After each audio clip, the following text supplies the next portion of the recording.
Spectroscopy के अंदर अपना 1H NMR कंप्लीट हो गया, उसके सारे प्रीवियस ईयर क्वेश्चंस कंप्लीट हो चुके हैं गेट CSI नेट के। आई होप कि आपने वो वीडियो देखी है, नहीं भी देखी कोई बात नहीं, अगर आप रिवीजन के लिए 13 से NMR देखना चाहते हो तो अपन इस वीडियो में 13 से NMR कंप्लीट करेंगे with all previous year questions of GATE and CSI NET.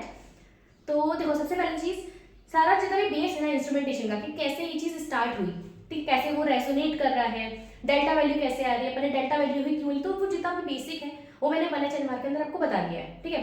तो अपन जो अभी स्टार्ट करें, ज्यादा डिटेल में नहीं जाएंगे, सीधे अपने क्वेश्चंस अपन को करने आने चाहिए, ठीक है। अब देखो 13 से इंपॉर्टेंट क्यों है, अगर आपको कभी भी क्वेश्चन में दिया जाएगा ना कि कोई सारा डेटा दे दिया, आपने IR का भी दे दिया, आपको 13C भी दे दिया, 1H भी दे दिया, आप जब कंपाउंड के हो ना कि ये स्ट्रक्चर कौन सा होगा, आपने सारा डेटा देख लिया, स्ट्रक्चर ABCD आ गया, आप 1H से ही सॉल्व करने वाले हो, दैट वी ऑल नो, ठीक है। मैं भी उसी से करती हूँ क्योंकि सबसे एक्यूरेट वही बताता है ना। बट देखो क्या होता है कि अगर आप खुद को एज अ केमिस्ट, मैंने कहा आपको पहले भी, जब भी आप केमिस्ट्री सब्जेक्ट जा रहे हो, अब अपने आप को एज अ रिसर्च या PhD स्कॉलर की तरह समझा करो, आपको सिर्फ पढ़ाई वाला मत सोचा करो कि यार हाँ ठीक है बस पढ़ना ही है ना। अगर आप उसकी तरह सोचोगे ना तो 13C बहुत इंपॉर्टेंट है। क्यों?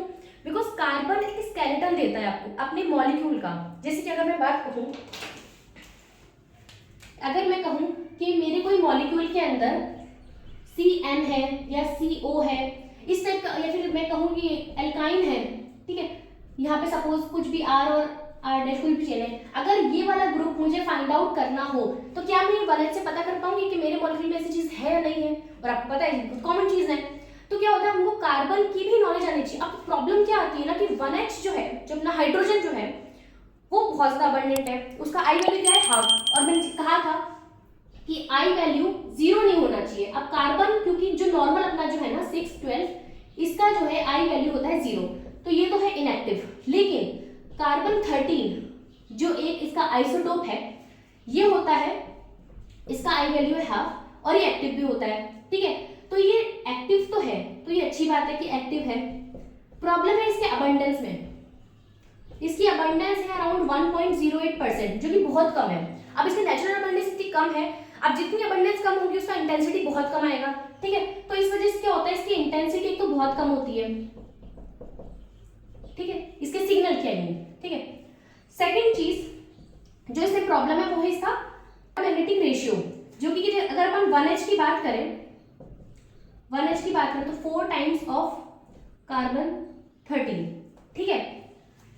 इसका क्या मतलब है, sensitivity of the instrument, sensitivity जितनी ज्यादा होगी उतना ही आपका जो ग्राफ है वो शार्प एंड क्लीन आएगा, क्लीन, ठीक है। अब क्योंकि 13C का जो गायरोमैग्नेटिक रेशियो क्या होता है, सपोज करो आपने एनर्जी दिया, ठीक है, आपका जो न्यूक्लियाई था वो 2 में स्प्लिट करा था एनर्जी देने पर, ठीक है, तो ये है delta E of 1H। But जितना ज्यादा ये स्प्लिट करेगा उतना ही न्यूक्लियाई जो है वो या तो ग्राउंड में रहेगा या फिर ऐसा, तो उतना ही क्लियर ये सिग्नल आएगा, ठीक है। जैसे कि अपना मैक्सवेल इक्वेशंस कहती है कि जितना ज्यादा ग्राउंड स्टेट में, अब ये एनर्जी गैप बहुत ज्यादा है सपोज करो, तो न्यूक्लियर बिना एनर्जी गेन किए ऊपर जा ही नहीं सकता, ठीक बात है, जाएगा तो सिग्नल देगा, ठीक है ना। तो जितनी ज्यादा यहाँ पे जो अपनी पॉपुलेशन है वो इंक्रीज होगी, उतना ही ज्यादा अपना अच्छा स्पेक्ट्रा होगा, सीधी सी बात है, डेल्टा एनर्जी बढ़ेगा उतना ही अच्छा होगा, क्लीन ट्रांजिशन देगा। बट ये होता है 1H में। अब इसकी वजह से यहाँ पे इतना सा एनर्जी गैप होता है अपना 13C का। इसका क्या मतलब है कि यहाँ वाले जो एटम है ना, न्यूक्लियर, वो ऑलरेडी एक्साइटेड स्टेट पे जा सकते हैं, इसलिए इनके जो सिग्नल होते हैं ना उसे बहुत ज्यादा आता है नॉइज, ठीक है। अब इस नॉइज की वजह बहुत सारी होती है, जैसे कि सपोज न्यूक्लियर ऊपर जा रहे हैं, अब मैक्सिमम अगर न्यूक्लियर ग्राउंड स्टेट से ऊपर चले गए तो 1-2 ठीक है, थोड़ा बहुत ग्राउंड स्टेट में स्टिल ज्यादा पॉपुलेशन रहेगी बट कम, ठीक है, मतलब रिलेटिवली कम रहेगी, ठीक है ना। तो क्या होता है, यहाँ से कुछ रिलैक्सेशन करके, अब देखो अगर सपोज करो सिर्फ न्यूक्लियर ग्राउंड स्टेट से एक्साइटेड स्टेट ही जाए जा रहे हैं, ठीक है, तो एक टाइम पे तो सैचुरेशन पॉइंट आ जाना चाहिए था। सैचुरेशन पॉइंट क्या होता है, जब ग्राउंड स्टेट और एक्साइटेड स्टेट की जो पॉपुलेशन है वो इक्वल हो जाए, पॉपुलेशन इक्वल हो जाए, ठीक है। बट ऐसा होता नहीं, क्यों? क्योंकि जो एक्साइटेड स्टेट का जो मॉलिक्यूल है ना वो बहुत सारे तरीके के रिलैक्सेशंस करता है और वो वापस से ग्राउंड पे आ जाता है, ठीक है। तो ये एनर्जी लूज कर देता है, एनर्जी लूज थ्रू रिलैक्सेशन। अब कार्बन के अंदर 2 तरीके की एनर्जी लूज एक होता है स्पिन लैटिस। इतना इंपॉर्टेंट नहीं, इन केस कभी मतलब थ्योरेटिकल आ जाए तो पता होना चाहिए हल्का, ठीक है। ठीक बात है, एक तो ये चीज पता होगी कि इसमें सैचुरेशन पॉइंट टच नहीं करता है, बट स्पेक्ट्रा क्यों बेकार आता है इसकी वजह से। अब एक और चीज है, क्योंकि ये जो कार्बन है, ठीक है, सपोज ये H CH2, सपोज यहाँ पे Cl है, ठीक है। अब 1H के अंदर स्प्लिटिंग कैसे हो रही थी, जैसे ये जो 3H है ये अपन नेबर से कर रहा था, ठीक है ना। अब अगर यहां से भी देखो, अब इस कार्बन में सपोज ये कार्बन एक्टिव है तो इसका तो 1J भी पहले तो एक्टिव हो गया। पहले क्या था 1H के अंदर क्या था, ये इनएक्टिव था, तो इसको जब स्प्लिटिंग करनी थी, ठीक है, कपल करना था, तो ये भी इनएक्टिव 3J। तो 3J जो स्प्लिटिंग होती है ना वो ज्यादा अच्छी नहीं होती, मतलब अगर आप मेजरमेंट में जाओ सबसे ज्यादा होता है 1J, फिर 2J, फिर 3J। 3J कैसे 1 2 3, मतलब कितने बॉन्ड इसके रास्ते में आए, ठीक है। तो 3J तक जाना पड़ रहा था, तो इसलिए ठीक है। एक बार को अगर स्प्लिटिंग ऑफ सिग्नल अगर इंटेंसिटी 1 है और इसका 1:डबलेट भी आ रहा है या फिर 1:2:1, तो एक बार को पता पड़ रहा है कि हाँ ये सिग्नल है, एक सिग्नल की स्प्लिटिंग हुई है। बट अगर अपन कार्बन की बात करें, अगर कार्बन यहाँ पे आ गया 13C, ठीक है, तो इसका तो 1J भी होगा, ये भी है, इधर की तरफ कार्बन भी है, फिर इसका 2J भी हो रहा है, फिर आगे कोई होगा 3J भी होगा, तो इसमें बहुत सारे हो जाएंगे, तो इसमें स्पेक्ट्रा और बेकार हो जाएगा। कितनी ज्यादा स्प्लिटिंग करोगे आप, ये तो बहुत बेकार है। तो इसलिए कुछ डीकपलिंग की जाती है इसके स्पेक्ट्रा में। देखो क्या होता है, देखो पहली चीज, कार्बन और कार्बन ये आपस में स्प्लिट नहीं करेंगे, मतलब क्या होता है, ये बहुत रिलेटिवली कम चांसेस है कि एक 13C कार्बन यहाँ पे दूसरा 13C कार्बन और खुद अटैच्ड हो, ठीक है। इसलिए कार्बन की वजह से स्प्लिटिंग कभी नहीं होगी, ठीक है। कार्बन के केस में हमेशा 1J कपलिंग ही ली जाएगी, 2J 3J नहीं ली जाएगी, ठीक है। होती है बट अपना जो स्पेक्ट्रा है वो डीकपल्ड करता है। डीकपल्ड का मतलब ये है कि अपने पूरे मॉलिक्यूल में से, अब मेरे पास इंस्ट्रूमेंट है, मेरी मर्जी में उसको कैसा भी चलाऊं, ठीक है। तो मैंने उसको बोला कि सिर्फ 1J अलाउ करो, 2J 3J अलाउ मत करो, ठीक है। इवन अपने पास वो भी अपन जब ब्रॉड बैंड डीकपल्ड करते हैं, ठीक है, बहुत सारी डीकपलिंग होती है। सबसे फेमस है ब्रॉड बैंड डीकपल्ड और सेकंड है off resonance. Broad band decoupled के अंदर क्या होता है, देखो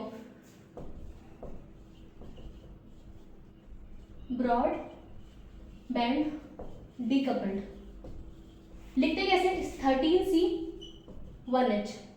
इसके अंदर क्या होगा, कोई भी 1H की पीक, मतलब हाइड्रोजन का कुछ पता ही नहीं पड़ेगा, सिर्फ ओनली कार्बन के बारे में आप पता कर पाओगे, सिर्फ ओनली कार्बन, ठीक है। सेकंड अपना होता है ऑफ रेजोनेंस।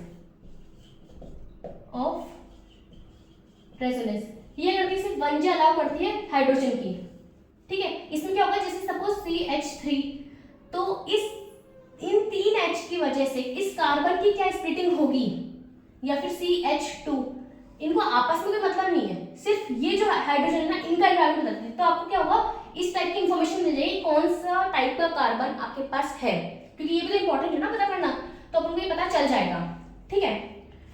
ओके, तो अपना ये तो हुआ बेसिक। अपन जाते हैं अपने क्वेश्चंस की तरफ कि अपन को किस तरह के क्वेश्चंस इसमें आने वाले हैं। अब देखो एक और चीज जो याद है, मैंने आपको बार के इंटरव्यू एक्सपीरियंस के अंदर बताया था, जो उन्होंने मुझसे पूछा था कि अगर आप 1H का आप स्पेक्ट्रा ले रहे हो, उसमें 13C की वो पीक क्यों नहीं आ रही है, फिर आती कि नहीं आती है, तो मैंने तब कहा था कि नहीं आती, बट ऐसा नहीं है। क्या होता है, देखो 1H का जो अपना ये बनता है ना, वो बनता है 0 से 10 अप्रोक्सीमेटली, ठीक है। उसमें अगर सपोज हाइड्रोजन की ये पीक है तो कार्बन की बहुत छोटी सी पीक होगी, ठीक बात है। इसीलिए अपन को ये बिल्कुल दिखाई भी नहीं पड़ता और अपन कह सकते हैं कि 13C बिल्कुल नेग्लिजिबल है। बट अगर अपन 13C अलग से 1H का आप अलग ग्राफ लेते हो, 13C का आप ग्राफ ही अलग लोगे, ठीक है। तो ये 0 तो बहुत ऐसा हो गया, अराउंड जाती है 200 तक। अब 200 तक क्यों जा रही है, अगर आप सोचो डेल्टा ppm, मतलब ये जो वैल्यू है कैसे आती थी, हर्ट्ज इंटू मेगाहर्ट्ज। मेगाहर्ट्ज क्या, अपने जो इंस्ट्रूमेंट है उसकी फ्रीक्वेंसी, ओके। जैसे ये अपनी मैग्नेटिक फील्ड अपन दे रहे हैं, ये अपना मॉलिक्यूल है, इसमें CH3 CH2 Cl, let's say this, ठीक है। अपन ने यहाँ पे अपना मैग्नेटिक फील्ड दिया, अपन ने मैग्नेटिक फील्ड दी 1.41 टेस्ला, जो अपन हाइड्रोजन में दे रहे थे। इसकी आती है 60 मेगाहर्ट्ज। सपोज करो तुम्हारी मम्मी और उनको पता है कि मेरे दोनों बच्चों को 100 रुपीज का कुछ चाहिए, ठीक है। तो इन्होंने दोनों को 100 रुपीज दिया, मतलब 1.41 टेस्ला जो भी है, इन्होंने दोनों को 100 रुपीज दिया। अब ये H क्या है, ये है तुम्हारे फ्रेंड्स जो तुमसे रुपए ले लेते हैं, ठीक है। अब ये जो है इसके फ्रेंड्स को ज्यादा रुपए लेते थे, है ना, तो इसके पास घिरे रहते हैं एकदम, कह रहे यार दे दे यार वो, है ना, तो इसके पास नेट जो रुपए बचे वो बचे 20 रुपीज, और इसके पास सपोज बचे लेट से 80 रुपीज, ठीक है। इन्होंने दिए तो 100 थे ना। अब यहाँ पे जब कोई चीज इनको तो 100 रुपीज की चाहिए, तो इन्होंने क्या किया, 20 और 80 में तो काम चलेगा नहीं, उसको अपन को 100 रुपीज ही चाहिए अपनी चीज लेने के लिए। तो यहाँ पे आती है रेजोनेटिंग फ्रीक्वेंसी। रेजोनेटिंग फ्रीक्वेंसी ये क्या होती है, वेरिएबल, ये वेरिएबल है और ये कांस्टेंट है, ठीक है। अब क्योंकि आपके पास अब इसके पास कितने कम पड़े, 20 रुपीज, ठीक है। तो इसने सपोज करो जैसे पापा है या कोई जो भी हमारे गार्जियन है, 20 रुपीज इनसे लिए। अब इजीली जैसे ही अपने इसको पता है कि मेरे पास कम है, जैसे ही वेरिएबल फ्रीक्वेंसी आई, सबसे पहले ये गया, इसने 20 रुपीज लिए, ये चला गया बिना झिझक के, फटाफट ही गया, 20 रुपए कम पड़ रहे, दे दे यार प्लीज, लिए, इसने अपना पीक दे दिया। तो पहले आएगा डी शील्डिंग वाले का पीक, ठीक है, इसका आएगा इसकी वजह से क्वाड्रेट, ठीक है ना, नेबरिंग की वजह से मैंने पढ़ा था। उसके बाद ये अभी किस मुंह से इनके पास जाएगा, लेट जाएगा ना कि मुझे 80 रुपए कम पड़ रहे हैं 100 में से, है ना, तो शील्डिंग वाली की आती है बाद में, ठीक है। तो ऐसा आपका स्पेक्ट्रम जनरेट होता है। 1H को जनरेट होने में एक्चुअली 20 से 25 मिनट लग जाते हैं। जैसे आपने कंपाउंड डाला, ऐसे तुरंत स्पेक्ट्रम नहीं आता, बहुत धीरे धीरे पहले डी शील्डिंग वाली पीक्स आएगी, फिर शील्डिंग, ऐसा कुछ होता है। मतलब क्या होता है, ये कांस्टेंट होती है, इसको इससे रेजोनेट करना होता है, फिर ये वेरिएबल फ्रीक्वेंसी दी जाती है, ऐसा कुछ अपना इंस्ट्रूमेंट वर्क करता है। एक और भी चांसेस है कि ये वेरिएबल रख दो और ये कांस्टेंट, बट अपन ये वाला यूज करते हैं नॉर्मल एनएमआर स्पेक्ट्रम में। अब इन सबको मैं क्यों बता रही हूँ, अगर सपोज करो, क्योंकि मैंने कहा कि ये जो गामा और एच है 4 टाइम्स ऑफ 13C, ठीक है।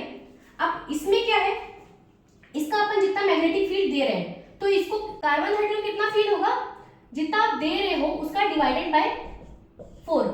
अब जब ये जो मेगाहर्ट्ज में जो आपकी ये पीक ही बहुत कम हो गई, 4 टाइम्स कम हो गई है, जब ये चीज कम हो गई है तो डेल्टा वैल्यू इंक्रीज, इसीलिए आपका जो कार्बन का जो स्पेक्ट्रा जो ग्राफ है बहुत हाई डेल्टा वैल्यूज पे होता है। तो ये चीज तो मैंने यहाँ से मुझे बतानी थी, फिर बता दी।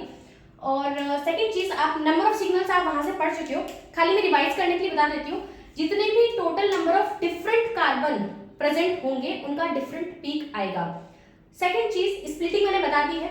स्प्लिटिंग सिर्फ आएगी अपनी 1J वाली। 1J मतलब जैसे ये अपना जो है, जैसे इसका है, सपोज मैं इसका कार्बन 13 ले रही हूँ, ठीक है, तो कार्बन 13 में इस वाले कार्बन का आएगा क्वाड्रेट 3 एंड दिस। मैंने इसका लिखा था ना कि इस कार्बन का देखो 1H अगर अपन ले रहे हैं तो इसकी वजह से ट्रिपलेट आएगा और इसका इसकी वजह से क्वाड्रेट। बट अगर अपन इसका 13C ले रहे हैं, now we are taking 13C, तो इसका इसके नेबर की वजह से आएगा n+1, 3+1 4 एंड इसका आएगा ट्रिपलेट, ठीक है। एक और एग्जांपल ले लेते हैं, छोड़ो, Cl Cl CH3 CH2 CH3 और ये मैंने लिया CH, ठीक बात है, ठीक है। अब देखो इस कार्बन की अलग पीक आएगी, इसका आएगा डबलेट क्योंकि इसके पास एक H है, इसका आएगा क्वाड्रेट, ठीक है, इसका आएगा सिंगलेट क्योंकि इसके पास कोई H नहीं है, सिंगलेट डबलेट, ठीक है। इन सबकी अलग अलग पीक आएगी, ठीक बात है, सारे अलग अलग एनवायरमेंट में। और एक और चीज भी, आपकी मॉलिक्यूल में कायरल सेंटर प्रेजेंट होगा, तो जितने भी इस टाइप के जो होंगे ना, जैसे suppose CH3 Cl Br ClH, let's say this, ठीक है। तो इसका एक पीक आएगा, फिर इन दोनों का एक पीक नहीं, इसका सेकंड पीक आएगा 2, इन दोनों का एक पीक नहीं आएगा 3 एंड 4, क्योंकि एक कायरल सेंटर ये प्रेजेंट है ना, दिस इज कायरल, ठीक है। तो अगर एक भी कायरल सेंटर आपके मॉलिक्यूल में प्रेजेंट है तो जितने भी जो दो आपको जो सेम लग रहे थे वो अब सेम नहीं होंगे, तो इसमें 4 सिग्नल आएगा, ठीक है, 4 सिग्नल। और बाकी में अपन क्या करेंगे, प्लेन ऑफ सिमेट्री और सेंटर ऑफ सिमेट्री देख के अपन कर लेंगे। देखो मैंने क्या बताया, इन शॉर्ट बताती हूँ। जितने भी डिफरेंट तरीके के कार्बन हैं उनका अलग अलग सिग्नल आएगा। सेकंड थिंग, उनका स्प्लिटिंग ऐसे कुछ होगा। इंटेंसिटी रेशियो कैसा होगा, वही पास्कल लॉ के अकॉर्डिंग होगा, ठीक है। थर्ड मैंने बता ही दिया कि 1J सिर्फ होगा, ठीक है, एक बार। और हाँ मैं वो बताती हूँ इनकी पीक्स कैसे आएंगी, है ना, कहाँ पे किस पोजीशन पे डेल्टा वैल्यू अप्लाई करेगा, एक से बताती हूँ, है ना। तो पीक्स कुछ आती है कि सबसे पहले आएगी अपनी 0 डिग्री, 1 डिग्री, 2 डिग्री, 3 डिग्री। सबको पता ना डिग्री मतलब क्या, जैसे कार्बन है CH4 तो ये 0 डिग्री है, 1 डिग्री मतलब CH3 CH3, मतलब एक कार्बन सिर्फ एक ही कार्बन से जुड़ा हुआ है, ठीक है, तो 1 डिग्री ऐसे कुछ। तो इनकी यहाँ से अपने सपोज 0 से अपन स्टार्ट कर रहे हैं, यहाँ से अराउंड 35 ppm तक ही चलती रहेगी। उसके बाद अपना आएगा डीशिल्टिंग वाला कंसेप्ट। यहाँ पे क्या कंसेप्ट चल रहा है, स्टेरिक क्राउडिंग, स्टेरिक क्राउडिंग, ठीक है ना। जैसे कि 3 डिग्री मतलब सपोज ये अपना क्वार्टरनरी है तो ये अपना इस पे रिलाई करेगा, ठीक है ना। जितना ज्यादा अपन स्टेरिक क्राउडिंग बढ़ाते जाएंगे इसके आसपास, ये CC का मतलब वही है CH3, ठीक है ना, समझ जाओगे ना, ठीक है। ओके, डीशिल्टिंग कंसेप्ट मतलब जितना इलेक्ट्रोनेगेटिव एटम जुड़ा होगा कार्बन से उतना ही इसका डेल्टा वैल्यू बढ़ता चला जाएगा। तो इसकी अराउंड आएगी 35 ppm से अराउंड 80 ppm, ठीक है। अब एक जो एक्सेप्शन अपन वहां पे भी देख रहे थे क्या, कि जो C ट्रिपल बॉन्ड C है, जैसे वहां पे अपन ने क्या लिखा था, जो एसिटाइलिन है मतलब CH, तो इस वाला जो हाइड्रोजन इसकी 2 ppm के अराउंड आएगी, which is very less than C double bond CH2 इन वाले हाइड्रोजन से, क्योंकि इसकी अर्धी 6.5 तक भी आ रही थी। अगर अपन एरोमेटिक में जा रहे हैं और वैसे कितना 4 ppm से 6.5, इससे बहुत कम। तो ऐसे ही C ट्रिपल बॉन्ड C की आएगी अराउंड 20 to 30 ppm कम आती है। और वही अगर अपन C डबल बॉन्ड C की बात करें तो इसकी 100 के आसपास चली जाती है, ठीक है। इसके बाद अपना आ जाएगा एरोमेटिक कंसेप्ट। एरोमेटिक होगी तो अराउंड 125 ppm तक चली जाएगी। उसके बाद अपने आते हैं कार्बोनल ग्रुप्स। कार्बोनल, अब कार्बोनल के अंदर क्या, सबसे नीचे आएगा amide, then ester, then acid, फिर अपना आएगा एल्डिहाइड CHO। देखो यार ये थोड़ा बहुत है, इनकी अराउंड आती है 200, सबसे हाईएस्ट आती है 200 के आसपास आती है एल्डिहाइड और इस कीटोन की, ठीक है। और इनकी आती है लाइक 150 या समथिंग 150 ppm तक इनकी आ जाती है, ठीक है। एक रफली आप ये रख लो। और एक और चीज होती है, हाँ, जैसे मैंने आपको डीकपल्ड वाला बताया था ना कि आप अपने हिसाब से अपने इंस्ट्रूमेंट को वर्क करा सकते हो, ठीक है। सिर्फ आपको डालना होता है अपना जो भी आपको कमांड डालना है। वैसे ही इसमें आता है 3 चीज आती है। डेप्थ क्या होती है, कुछ नहीं, खाली आप जैसे आपको पढ़ते थे ना डबल बॉन्ड इक्विवेलेंस DBE, ये आपने कंसेप्ट क्यों पढ़ा था कि आपके जो भी मॉलिक्यूल, सपोज मैंने CnH2n कुछ भी करके मैंने आपको लिख दिया एक मॉलिक्यूल फॉर्मूला, ठीक है। तो इस टाइप का कौन कौन से स्ट्रक्चर पॉसिबल है इसके, उसके बाद तो आप एक मैच करते हो। क्या होता है जब आप रिएक्शन करते हो ना, तो आप एक मॉलिक्यूल अज्यूम करते हो, ठीक है, कि काश मेरा ये मॉलिक्यूल बना होता, है ना। उस अकॉर्डिंग आप, जैसे आपने कोई कैटलिस्ट बनाया, आपने एक रिएक्शन करी, आप एक्सपेक्ट कर रहे हो कि मेरा ये काश मॉलिक्यूल बन जाए, ठीक है। तो आप मैच करते हो डेटा को कि क्या ये मेरा बन रहा है, नहीं, अच्छा ठीक है। फिर कुछ और पॉसिबिलिटी सोचते हो कि अच्छा ये बन रहा है, क्या ये बन रहा है, फिर किसी से ये मैच करता है, तब जाके आप माइंड में श्योर होते हो। आप प्रोफेसर को नहीं दिखा सकते हो वो चीज कि आप इसके लिए श्योर हो, नहीं कि हाँ सर ऐसा ऐसा हुआ होगा। आपको सेम डेटा आपको रिसर्च पेपर्स पब्लिश जो हो रखे हैं पहले के, उनमें पढ़ना होगा। जब वो सेम डेटा सेम फ्रीक्वेंसी वाले इंस्ट्रूमेंट पे वर्क कर रहा होगा, जैसे सपोज 500 मेगाहर्ट्ज पे आप NMR लिए हो, तो आपको 500 मेगाहर्ट्ज से कहीं पे डेटा देखना होगा। जब वो मैच करेगा और उसने बोला हुआ है कि हाँ ये इस चीज का है, तब आप कंफर्म होते हो और अपने प्रोफेसर को दिखाते हो, ठीक है। सबसे पहली चीज क्या है, आपको मॉलिक्यूल अज्यूम करना पड़ेगा खुद से कि मेरा ये बना है क्या। तो मॉलिक्यूल अज्यूम करने के लिए आप DBE कंसेप्ट भी यूज करते हो, डबल बॉन्ड इक्विवेलेंस के, क्या इसमें रिंग है, क्या इसमें डबल बॉन्ड है ना, इस टाइप की चीजें करते हो। ऐसे डेप्थ क्या करता है, आपके मॉलिक्यूल को अज्यूम करने में आपकी हेल्प करता है। ज्यादा यूज का नहीं है, बट फिर भी एक बार को इसका एक क्वेश्चन आया था इसलिए बता देती हूँ। 3 तरीके का होता है, 45 डिग्री, 90 डिग्री एंड 135 डिग्री। इसमें क्या होता है, डिफरेंट पीक्स होती है। 135 में क्या होता है, CH2 की डाउन पीक आती है और CH और CH3 इसकी अप आती है। इसके एग्जांपल बता दूंगी, है ना। 90 के अंदर क्या होती है, CH पीक,